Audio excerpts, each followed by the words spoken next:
So next, we have the substitution reaction. There are two types of substitution. We have SN1 and SN2. But now, I am going to focus on the SN2 reaction. So SN2 reaction stands for S, substitution, N, nucleophile, 2, bimolecular reaction. So, when we say SN2 reaction, these are bimolecular with simultaneously bond breaking and bond making steps. So I'm going to use this chemical equation CH3Br plus OH with a negative charge react with CH3OH plus Br with a negative charge also. So to explain this whole reaction, I will use the SN2 mechanism. Ano nga ba kapag sinabi nating SN2 mechanism? So according to the module, it is a complete step-by-step of exactly which bonds break and which bonds form and in what order. So first, i-determine muna natin kung ano yung nucleophile sa reactant na to. So the HO will serve as our nucleophile. Nucleophiles tend to be negatively charged or have a lone pair of electrons. So in this case, it is easy to see that HO has a negative charge here, as you could see, and will serve as our nucleophile. So simply put, nucleophile is an electron rich or electron lover. So aside from that, we have the substrate. This is our substrate. This is our reactant and this is our only substrate.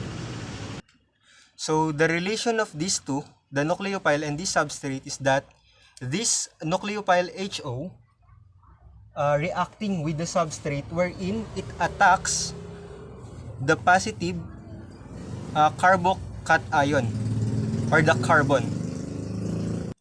Also, in that substrate, when this happened, we have the leaving group which is called Br. To better understand the concept of this reaction, we have to move in that to the transitional state. So as you could see here in the transitional state, we have bond being made. So here the broken line and bond being broken. So it represents also the broken line. So mahalagang maintindihan yung proseso ng transitional state na to.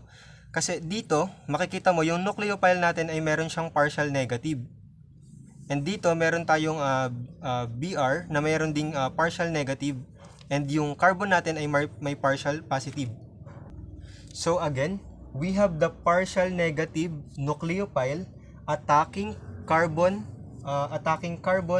cation. And when this nucleophile attacks the partial positive, this leaving group, which is partial negative, will leave. So as you could see, in this part, we form a product.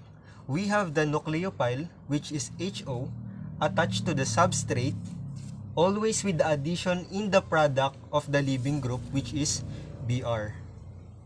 So in short, HO substitute to Br. So to sum it all up, nucleophiles attack the substrate, the carbocation, donating an electron pair to the new bond and replacing the leaving group. So for the next organic type, which is substitution. So there are two types of substitution.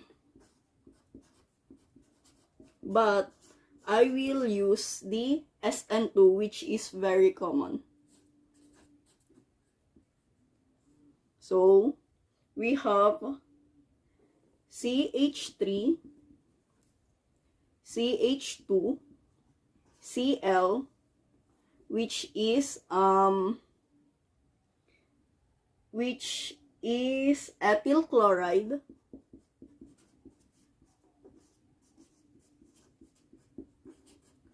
plus KOH, which is potassium hydroxide.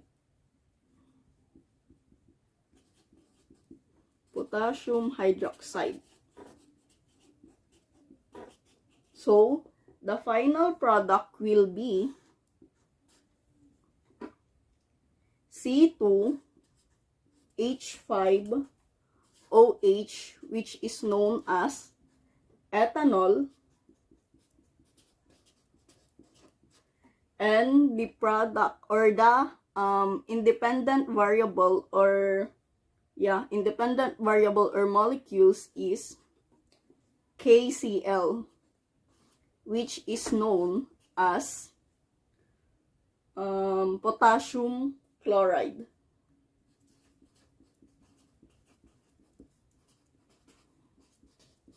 As you can see, this is only substitution of elements. So for better or further enlightenment, we have to use or we have to draw. So we have a KOH, which is K is positive and OH is negative. So this will be our nucleophile plus our substrate, which is CH3CH2Cl or ethyl chloride. So CH3 H and Cl.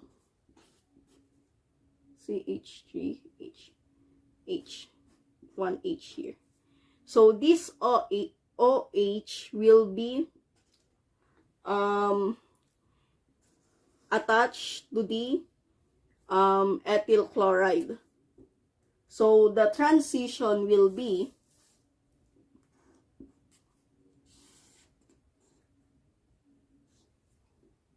CH3, the leaving group Cl.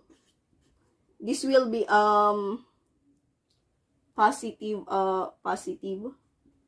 and this is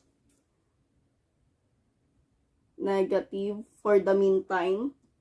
Then H and H. So the attached OH will be here. And then this is negative. Plus the K plus K. So the final product will be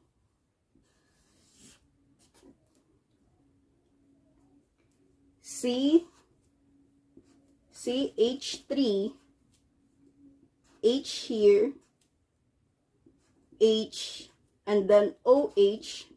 So the leaving product or group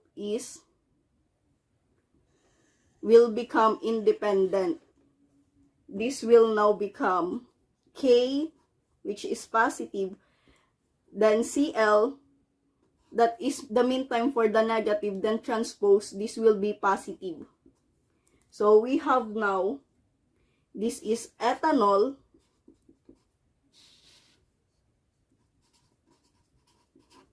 and then this is potassium chloride, which becomes an independent.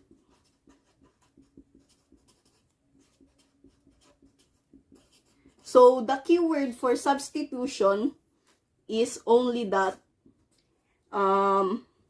it is a forming and breaking of bond. And then if we must find or identify the nucleophile and then the leaving group so that we can transpose it. Here is another example of SN2. SN2 example in substitution. But first, what is an SN2 reaction? The SN2 reaction is a nucleophilic substitution in which the rate determining steps involves in two components. SN2 reactions are biomolecular or with simultaneous bond making steps and do not proceed via intermediate. SN2 reactions are give inversion of stereochemistry at the reaction center. And here is one of the example of SN2. And as you could see, there is the reactant and the product. The reactant consists of nucleophile, which is the OH, and the substrate in this part, where in the OH is the nucleophile, and this is a rich in electronegativity. That's why the OH is negatively charged. And in this example, in the reactant, the OH or the nucleophile attacks the carbon or the carbon cation, which is located at this part. And when the OH or the nucleophile attacks the carbon cation, the bonds between carbon and the chlorine tends to break, and wherein the chlorine became the leaving group, and it turns out into this product. As you could see, the OH substitute the chlorine at its place, and that's why the chlorine became an independent. For substitution, it is the replacement of one atom or a molecule of a compound with another atom or molecule. So I have here ethanol plus F or fluorine.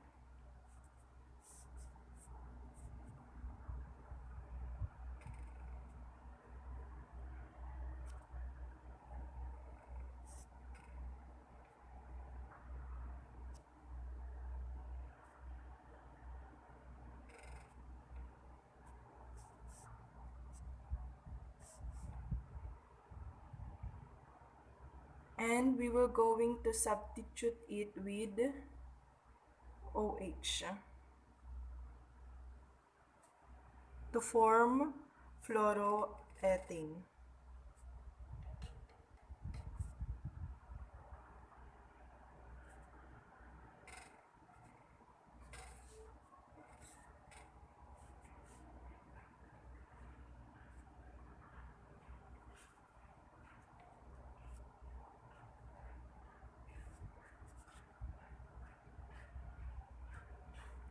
And here's my formula on how to substitute the F to OH.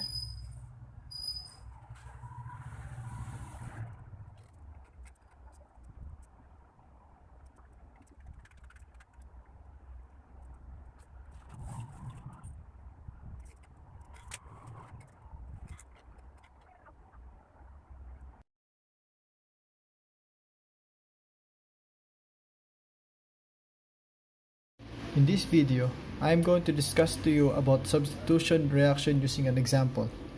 Let's say we have methane and we react it with chlorine gas. Our product will be chloromethane. You notice that we replace the hydrogen atom